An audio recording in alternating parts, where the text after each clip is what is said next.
DANDADAN, or as they say in Japan, DANDADAN, is a series written and illustrated by the incredibly talented Yuki Nobutatsu, which follows the story of two high school students as they navigate a world where the occult is literally anything but fiction. Momo Ayase, this chick, does not believe in aliens. She does, however, believe in yokai due to her upbringing under her grandmother, who is a spirit medium, and also an absolute baddie. While Okarun, this dude, is the complete opposite. He is fully convinced that aliens exist, meanwhile he thinks ghosts are a bunch of horseradish. After they dare each other to go alien and ghost hunting at an abandoned hospital, Momo awakens her chakra after she gets abducted by a group of funky-looking extraterrestrials called Serpos, giving her badass psychic powers. Okarun, on the other hand, loses a foot race to the ghost of a decrepit old lady called Turbo Granny, resulting in the spiritual confiscation of his cock and balls. Absolute cinema. He did get some cool powers in return though, as Okarun is able to harness Turbo Granny's curse to turn into... I don't even really know how to describe this, it's just friggin' sick. It isn't until after their encounter that Momo finds out that Okarun's real name is actually Ken Takakura, which is the name of a famous Japanese actor who plays the strong silent type, who Momo has a serious crush on. Unable to handle that fact, she nicknames Takakura Okarun, which is what we'll be calling him for the remainder of the video. Afterwards, the pair stick together amidst their newfound powers as they work towards the same goal, getting back Okarun's balls, all the while meeting some incredibly fun characters along the way, as well as even more types of ghosts and aliens. After having completed season 1 and fully catching up to the manga, I can confidently tell you that DANDADAN is my absolute favorite new gen, and is honestly a contender for one of my all-time series, period, because it checks off so many of my personal boxes. Art that is absolutely dripping with personality, from the way that the characters are drawn to how dynamic the panel composition is. Its ability to go from lighthearted, unserious banter between friends to literal child sacrifice at the drop of a hat without feeling jarring or out of place, the awesome fight scenes, a legitimately well-written romance between two characters that actually like each other. The asteroid is coming. But by far, my favorite aspect of this entire series are the cryptids that we meet. Apart from being a ridiculously talented artist, I mean, seriously, just look at this shit. Yuki Nobutatsu just has an incredible way of pulling inspiration from the legends and myths of the real world to transfer them into his own occult fantasy, creating probably some of my personal favorite interpretations of famous cryptids. The Loch Ness Monster is literally just Shin Godzilla, and I'm supposed to believe that Solo Leveling deserved Anime of the Year over this? Yeah, sure, whatever. As someone who's had an obsession with the occult since I was in middle school and adores wackier, more stylized anime, it genuinely feels like DANDADAN was made for me in a way. So, in the midst of all the video essays covering Okarun and Momo's relationship, I would like to seize this opportunity to discuss the cryptids of DANDADAN, the real-life counterparts that serve as their inspiration, and how they function within the context of the series. I will be discussing cryptids from both the anime and the manga, so it goes without saying that this video will contain spoilers. If you're not fully caught up with DANDADAN, I implore you to read the rest. It is absolutely worth it, and it's still ongoing. Now, before we begin, let's very quickly go over what will actually be included in today's list, because if you read the series, there are a lot of entities to cover, and some of them are a little weird because even if they are cryptids, they're also aliens, which is lore accurate anyway because there are cryptids in real life that are also thought to be aliens. It gets messy pretty quickly, so in this case, I will be limiting this list to the creatures that Okarun specifically refers to as cryptids throughout the series, and they must ideally have a real-life counterpart that serves as their inspiration. I will not be covering spirits like the Evil Eye or My Queen Reiko Kashima, nor will I be going over entities that are very strictly aliens like the Serpos or the Cur, as I feel like they're deserving of their own videos altogether. If you guys end up liking this one and would like to see more, leave a like and comment down below so I know to continue this series. My name is Kingfisher, and with that being said, we will now go down the list of entities based on when they first appeared in the story chronologically. The very first cryptid that Okarun and Momo are met with shortly after their initial encounter is the Flatwoods Monster. Now, before you call me a hypocrite for talking about this creature despite me just saying that I wouldn't be discussing aliens, you have to understand, this entity is one of America's most infamous cryptids, standing right up with the likes of Mothman and Bigfoot. On September 12th, 1952 at exactly 7:15 p.m., 3 boys witnessed a glowing object fly across the sky in Braxton County, West Virginia. Having believed it to be a UFO, they gathered a group of locals and made their way into the forest, where they would probably be met with a pulsating ball of fire and a visible mist that reportedly made their eyes and noses burn, which would later be described by a farmer as a sickening burnt metallic odor. Standing beside this orb was the monster, an entity about 10 feet in height and 4 feet wide, with a strange metallic body that resembled some sort of dress, 2 spindly arms, a pair of glowing red eyes, and most famously, a hood around its head that resembled an ace of spades. After having been spotted, the creature reportedly let out an eerie hiss and began to glide towards the group, prompting them to run off, at which point the monster switched changed directions and retreated into the forest. As with many stories of this nature, the Flatwoods Monster quickly became a local legend, affectionately dubbed Braxy by some, but its reach and influence did not remain limited to America. Japanese UFO culture is absolutely obsessed with this creature, with many alien designs in old retro games having been inspired by the monster, most notably the ghosts in Majora's Mask. There are many theories that serve to explain what was seen that night, with the most commonly accepted having been that the monster was a large owl that was perched on a tree in a way that made it appear that it had some sort of body, hence the hissing and the gliding, as owls are almost entirely silent when they fly through the air. The foul odor could possibly be explained by sulfur deposits, of which there are many in West Virginia, and the initial UFO that the boys saw was most likely just a shooting star. Or they were all just on incredibly hard drugs, much like the author when making this design. DANDADAN gives us one of the most creative interpretations of Braxy, with its signature characteristics being retained despite some massive differences. And by massive, I of course mean that they turned him into a sumo wrestler. I don't know what the author was smoking when coming up with this design, but it also just works, like, really well. Like I said before, Tatsu just has a really funky way of taking inspiration from real life encounters and turning it into something somehow even more outlandish, while also incorporating aspects of the original legend. For example, the poisonous mist that Momo and Okurun inhale is very obviously meant to reference the same mist that made the residents of Braxton County sick, while the monster's stiff robotic movements are indicative of a more metallic body. Not only is the Flatwoods Monster's sumo design punctuated by the patterned suna that it wears and its body type, but its entire fighting style is also inspired by the famous sport, from the way it takes its stances to how it kicks. It even technically plays by the same rules as sumo, since its hand explodes after having been forced to touch the ground, which would normally mean the end of a match in real life. In the series, the Flatwoods Monster appears to have been hired by the Serpos to retrieve Okurun's banana organ, or as we call it, dog. The creature is only able to enter Granny Seiko's estate after Momo removed a protective talisman meant to ward off evil spirits, which is our first hint that the aliens, cryptids, and ghosts of this world all have something in common. It's worth mentioning here that Okurun briefly says that the Flatwoods Monster has been spotted in the Yamanashi prefecture. However, upon actually researching this, I was only able to find one reported sighting from the Yamagata prefecture, in which a fisherman saw a humanoid figure with red eyes and a dark body. It wasn't even really a proper Braxy sighting, seeing as how the only reason they're even linked is because the cryptozoologist who covered it said that it might be related to the original Braxton Phantom. The inclusion of the Flatwoods Monster in the story is actually one of the things that prompted me to want to watch it in the first place, since it activated my cryptid neurons like a sleeper cell agent. However, whereas not everybody may have been familiar with the inspiration of the sumo alien, I think it's safe to say that most of you have heard of our next entry. It looks like Godzilla, but due to international copyright laws, it's not. It's actually DANDADAN's rendition of the famed prehistoric cryptid that is said to dwell deep in the waters of Loch Ness. Nessie is the first true cryptid, or UMA, unidentified mysterious animal, that we meet in the series. She is not an alien or a spirit, and is straight up a reptile with insane powers and reality-bending abilities, which we'll get to in a second after we cover the lore. Originating in Scotland, the Loch Ness Monster is often portrayed as a plesiosaur, a group of aquatic reptiles that went extinct 66 million years ago along with dinosaurs.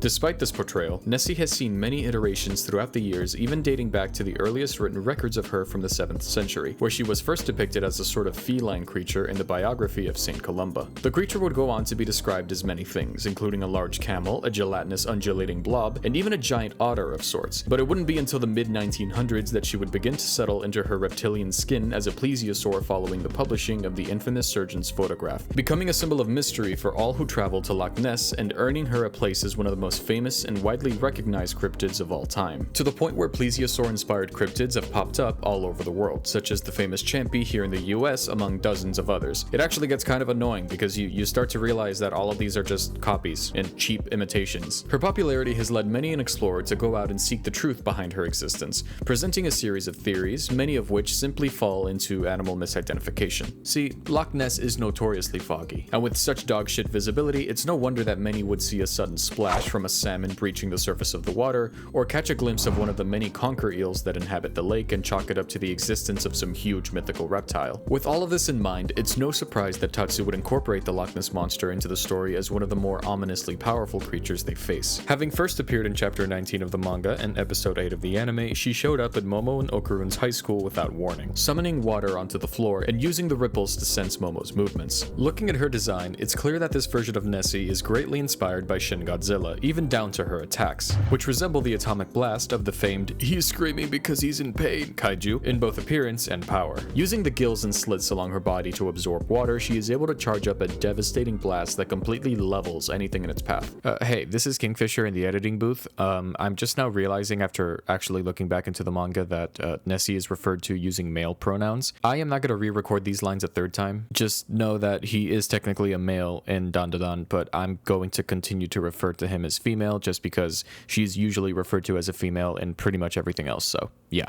Anyway, she's also a waterbender, able to manipulate her environment at will and turn whatever she wants into water, which we see her do with every solid surface within the school. She's also kind of a crash out. See, we find out that, like the Flatwoods Monster, she's technically been hired by the Serpos to fight Okarun. However, it's pretty clear in her behavior and indiscriminate attack patterns that she doesn't care, going so far as to slime a Serpo without question when they started threatening to lower her pay. Shortly after, one of the Serpos decided to fuse with her and the Dover Demon, turning into the very creatively named Serpo Dover Demon Nessie. Eventually, Okarun and the gang are able to defeat this alien cryptid homunculus, marking the end of Nessie's time in the series. Well, alive anyway. In the Space Globalists arc, we find out that Granny Seiko's aluminum bat is named after the aquatic beast after she asks Momo what the most powerful being is, and she answered Nessie, possibly hinting that they may have been one of, if not the most powerful cryptid in the world of DANDADAN. And rightfully so, in my opinion. I was absolutely geeking when she first showed up, seeing as how she is one of my all-time favorites,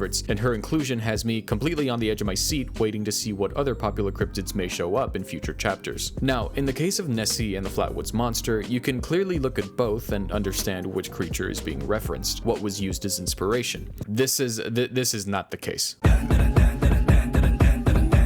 Yet another alien-based cryptid, this is DANDADAN's Dover Demon. Yes, he is technically an alien, but he is very much inspired by a real-life creature that is pretty well known in the cryptid space, so we're gonna cover him anyway. In the context of the series, this dude is actually a, or as we say in English, a Mantisian, from the planet.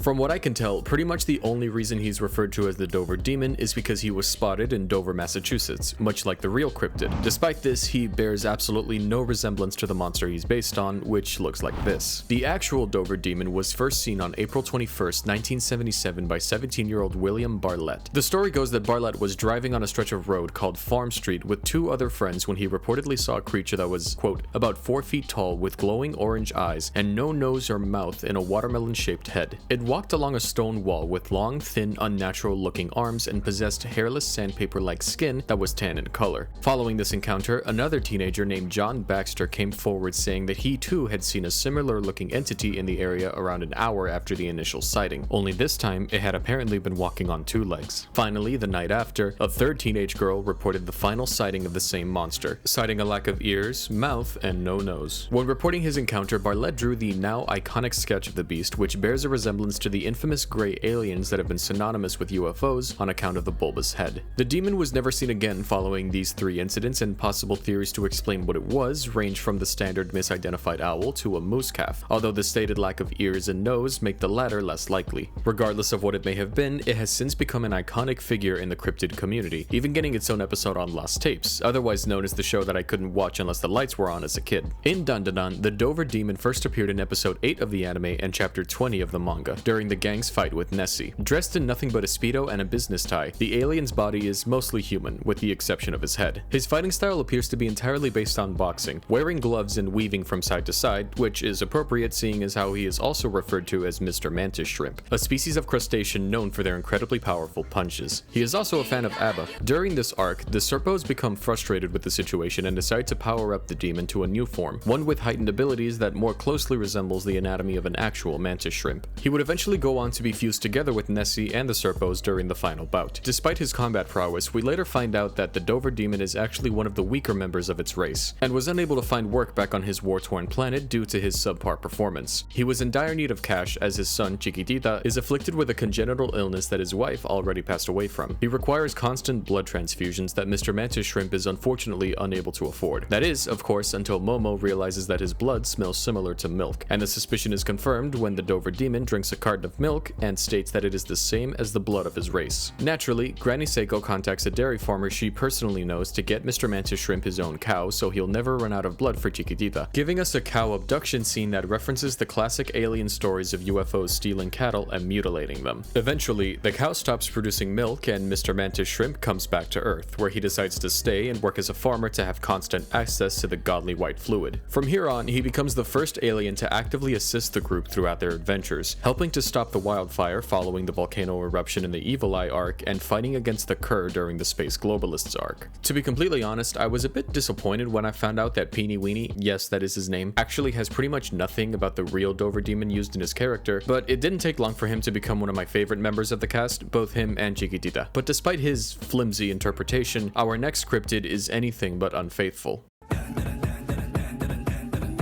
If there's one thing that really puts me at half-mast in regards to this series, it's Granny Seiko, and the fact that the author has this awesome habit of linking Japanese cryptids with others found across the globe, almost like he lives there or something. Case in point, the Tsuchinoko. Being the Japanese equivalent of a hoop snake, this reptilian critter is said to inhabit the western mountains of Japan, and was first sighted centuries ago during the Nara period. Its name translates to dirt child, so keep that in mind, it'll be important later. Reported to be between 30 and 80 centimeters in length, the Tsuchinoko resembles a kind of snake with an engorged midsection that is larger than its head with a thin rat-like tail. It is said to be able to roll around on its side when going downhill, spring up to 3 feet in the air when attacking with its venomous fangs, and even bite its tail to rotate as a form of locomotion, similar to the aforementioned hoop snake. Some accounts claim the little goofball also has the ability to speak, which it uses to lie profusely to whoever it talks to, which may be attributed to its chronic alcohol addiction. This stems from the fable that some people have been able to lure the Tsuchinoko with top-shelf sake. It has become such a popular figure in Japanese folklore that a festival dedicated to the snake is held each year in the village of Higashi Shirakawa, where a Tsuchinoko hunt is staged and a prize of 1.32 million yen is awarded to whoever can find one. Modern renditions of the creature can be found all over the place as well, with the monster serving as the inspiration for the one and only Dunsparce in Pokemon, appearing in the Metal Gear Solid series, in which it is undetectable by motion and thermal goggles, making it practically invisible. And of course, having appeared in DANDADAN as one of the primary antagonists in the Cursed House arc. After having gone to Byakuja village, Momo arrived at a shrine where a supposed Tsuchinoko skin shed was kept as a sort of artifact. She finds out from the priest in charge of the shrine that the village had a history of conducting child sacrifices during the feudal period to appease the Tsuchinoko in an effort to prevent a nearby volcano from erupting, one that would become active whenever the monster was hungry. Afterwards, Momo arrived at Gigi's house to find both him and Okarun tied up by a group of villagers known as the Kito family. We would come to find out that it was these guys who had been capturing children to feed to the giant beast over the past 200 years in return for the village's safety. After getting her ass kicked, Momo and everybody else is knocked through a wall and into a secret room filled with talismans and a floor made of quicksand, which promptly sucks them all in to spit them back out in an even larger subterranean chamber filled with an array of houses from different time periods. Both Gigi and Okarun are included in the group that was sucked into the chasm, and upon having his fall broken by something soft, Gigi realizes this surface has begun to move, revealing the true identity of the Tsuchinoko, a Mongolian death worm. God damn it, I love this show. Remember how the Tsuchinoko's name translates to dirt child? The entire time, the Kito family has been sacrificing children to an enormous worm, whose legend first originated in the Gobi Desert of Mongolia. Being one of the more infamous cryptids on this list, the death worm is often described as a red sausage-shaped annelid that measures no more than 2 meters in length, a stark contrast to the gargantuan individual we discover under the Cursed House. Legends in Mongolia describe the worm as incredibly dangerous, citing that it is so poisonous that touching or even looking at it will result in death. We see this ability adapted in DANDADAN in the form of psychic waves, in which the death worm uses hypnosis as a means of getting people to immolate themselves. The YouTube algorithm is no match for my immaculate vocabulary. The Mongolian death worm is said to be able to generate electrical shocks through the sand that paralyze its prey, and can spit a corrosive, almost acidic venom from its mouth, attacking from a distance. We see DANDADAN's rendition display both of these abilities, being able to discharge electricity from the tendrils surrounding its mouth that stuns Momo, Gigi, and even Turbo Granny, spitting out an orange phlegm that is nearly impossible to escape from once stuck, and even expelling its venom in the form of poisonous airborne spores that can cover an entire area. Much like a real earthworm, it can also regenerate, an ability that's cranked up to 100 after Okarun lobs its head off, which ultimately proves to be futile since the worm simply grows a new one almost immediately after. It is an absolute monster that can seemingly only be bested by two things: the vengeful spirit of a child that was once sacrificed to the worm known as the Evil Eye, which we'll discuss at length in a separate video, and of course, the sun. Being an earthworm, the beast spends all its time underground and hardly ever comes up, meaning their reliance on subterranean bacteria has made it sensitive to UV radiation. After Momo contacts the local fire department to hose down the house on the surface that she casually set on fire, the worm was forced out of its hole and bore witness to the setting sun, shriveling up and dying shortly after. But it absolutely did not die with dignity. With almost prophetic timing, the volcano erupts immediately after its death. But don't worry, it didn't blow because the worm died. The event is actually foreshadowed a few episodes earlier after a geyser erupts at a hot spring that Momo was bathing at, which people of the old days seem to have mistook for a snake, birthing the legend of the Tsuchinoko. It actually becomes an amazing example of how sometimes stories passed down through tradition can lead people to do bad things due to misunderstandings. But there isn't much time to philosophize about it as the lava runs down the mountain towards the town. So, in her regular girl boss fashion, and I mean actual girl bossing, not just being a flaming cunt, Momo hauls the worm across town to use as a hose, successfully stopping the flow of lava down from the mountain despite some difficulties from the Evil Eye and the Keto family. It's also worth noting that the real-life explanation for the Mongolian deathworm is most likely a Tartar sand boa, a non-venomous snake native to the Gobi Desert. It's my personal theory that the legend of the worm came to be as a sort of cautionary tale to keep children from getting bit. And there's a special kind of cryptic poetry in how the explanation of the worm really is a snake in our world versus the complete opposite being true in the series. It makes my brain tingle in just the right way. Much like Nessie, DANDADAN manages to create my favorite rendition of this specific cryptid, taking inspiration from the original legends while cranking everything up past any point of normalcy. Because at the end of the day, is it really DANDADAN if you have any idea what the hell is going on at any given point in time regardless of context? I didn't think so. Anyway, let's talk about Agartha.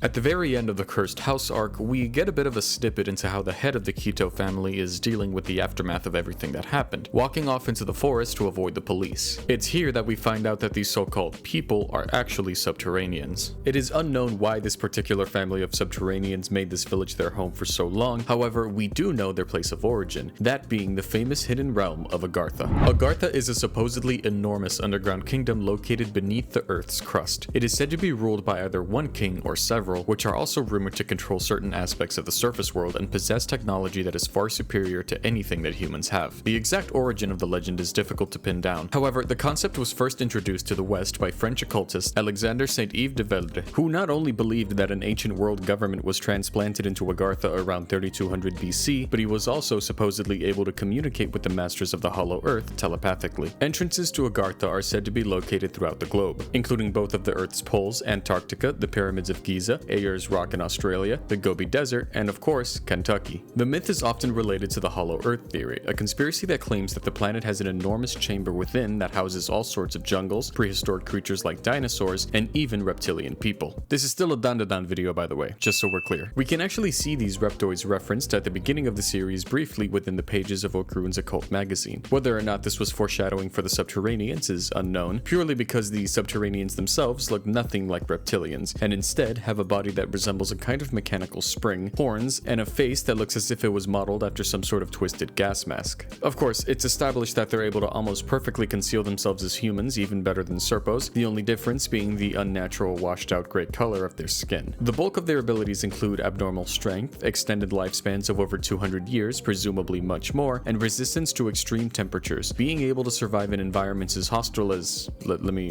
check my notes here, the moon. Yeah, because, as we all know, all incredible stories eventually end up on the moon, or in space. They also seem to have at least somewhat of an understanding of pop culture, with the head of the family's attacks named after Jennifer Lopez. Not much else is known about these guys apart from their place of origin as of right now, so they largely remain a mystery. Whether or not they'll be revisited in some sort of arc that perhaps will take the main crew into Agartha, we'll have to wait and see. Our last true cryptid will be the first and only one that has strictly shown up in the manga so far, so if you aren't caught up yet and would like to avoid spoilers, I highly suggest you skip to the posted timestamp in 3, 2, now that we're alone. The Typhoon Human is the main antagonist of the Typhoon Human arc, in which the entity appears while Momo, Gigi, and the others are on an airplane bound for Shimane. It manifests seemingly out of nowhere, with fierce winds powerful enough to nearly stop the plane mid-flight, and frigid temperatures that flash froze almost anything that it picked up, including the hundreds hundreds of airborne sharks that got caught up in its torrent, a reference to Sharknado. It's worth pointing out that the sharks the Typhoon uses to poke holes into the airplane are the only form of marine life that it seems to have snatched, meaning that it might be able to pick and choose what gets sucked into its vortex. Physiologically, it's similar to a normal typhoon, using the warm water of the ocean to power itself and remaining active so long as the water doesn't cool down. However, the reason for its name being the Typhoon Human lies in the giant ears, a mouth, and nose that spiral with the wind, suggesting the event itself is a living cryptid, as per Okurun. It even possesses a literal eye of the storm, from which it can launch concentrated bolts of lightning at will. And not only does it possess human body parts, but it can use them offensively as well, at one point stuffing 2 sharks into its nose and launching them with enough force to tear a young Mongolian deathworm in half. We don't see a penis flying around though, nor a pair of giant badonkers, so its gender is still up for debate. And yes, as I'm sure you're asking, this is actually based on a real cryptid. In 2014, a cryptozoologist named Takeshi Nakazawa made an offhand joke about the existence of Typhoon humans after a series of sightings involving human body parts being seen flying through the air, including a giant nose and a foot. He even went so far as to suggest they may have been the ancestor of all humans, and was gracious enough to mock up a drawing of the creature, which could only be described as modern-day Picasso. Thank you, Nakazawa. It's very clear to me that Tatsu is deep in the cryptid paint, as I have genuinely never heard of anything even slightly resembling this thing. But regardless, we later find out after its defeat that the Typhoon was yet another hire by the Serpos in an effort to take out Momo Ayase, one that proved to be once again futile, as Momo is literally her. Oh, and I'm pretty sure that Megalodons never went extinct in this timeline, because at the end of the arc, the Kitos get eaten by a shark that is, frankly, way too big to be just another great white, so yeah, take that as you will. And that, ladies and gentlemen, was every single cryptid in DANDADAN to date. Perhaps as the manga continues and more entities are introduced, there will someday be enough for me to make a follow-up. If you guys enjoyed the video, please make sure to comment down below if you'd like to see a continuation of this series in the form of the aliens of DANDADAN or the ghosts of DANDADAN. And of course, I encourage you to like and subscribe if you haven't already. It really helps out the channel. And maybe try out that new hype function, as it's supposed to help out smaller channels like myself. So let's see if it makes a difference. If you made it all the way to the end, thank you so much for watching, and I deeply appreciate your support. This has been Kingfisher, and I'll be back soon with some more quality content that'll hopefully make your day a little better. Bye-bye.